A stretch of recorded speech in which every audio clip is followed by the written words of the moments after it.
पुराने जमाने में रानी महारानियों के लिए बैग कैसे बनाई जाती थी, आइए दिखाती हूँ। सबसे पहले सीपी के खाली कवच पर अलग अलग आकृतियों वाली तस्वीरें चिपकाई जाती थीं।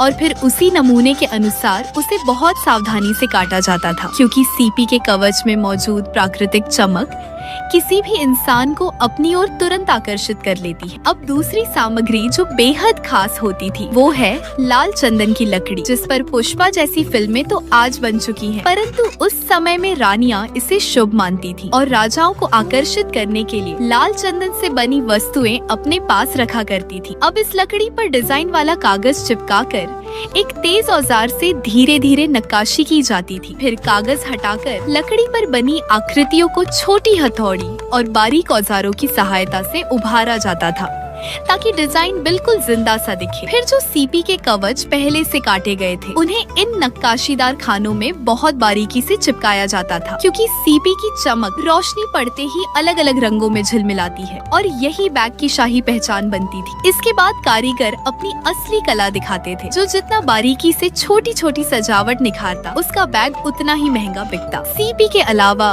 छोटे छोटे रत्न, पत्थर और रंगीन मिट्टी का भी उपयोग किया जाता था। अब दूसरी ओर लकड़ी का हिस्सा भी तैयार करके उस पर पॉलिश की पतली परत लगाई जाती थी, ताकि लकड़ी नमी से खराब न हो और उसकी चमक वर्षों तक बनी रहे। अब आता था सबसे मुश्किल काम। चमड़े के टुकड़े से एक छोटा सा झोले जैसा हिस्सा सिला जाता था, ताकि उसमें सिक्के और कीमती वस्तुएं रखी जा सके। और चमड़ा इसलिए क्योंकि यह मजबूत, टिकाऊ और राजसी माना जाता था। फिर सबसे मजबूत धागों से दोनों लकड़ी के हिस्सों के बीच चमड़े को हाथों से बुना जाता था, ताकि बैग वर्षों तक टूटे नहीं और शाही उपयोग में टिके रहे। और इस तरह बनकर तैयार होता था वो बैग, जो सिर्फ रानियों का पसंदीदा नहीं होता था, बल्कि उस समय इसकी कीमत लाखों में हुआ करती थी। तो सच बताना, अगर आप उस समय में होते तो क्या आप इसे खरीदना चाहते?